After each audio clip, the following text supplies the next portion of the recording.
tarvuz 100 ta sigaret chekkanida nima bo'ladi? Tajriba uchun 100 ta sigaret va 1 dona tarvuz tayyorlanadi. Tarvuzning ichki qismi olinadi, yon tomonlariga esa sigaretlar uchun teshiklar ochiladi. Ichkariga zararli moddalarning shimilishiga xizmat qiluvchi paxta joylashtiriladi. Pastki qismiga esa nafas olishni taqlid qiladigan tortish moslamasi o'rnatiladi.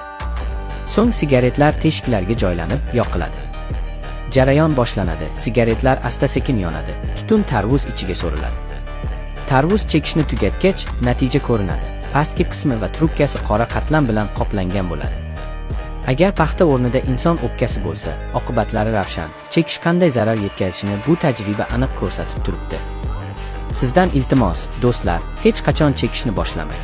Ushbu videoni do'stlaringiz bilan o'rtoqlashing. Siz uchun bu sarflangan 1 soniya xolos, biz uchun esa kanalni rivojlantirish uchun imkoniyatdir.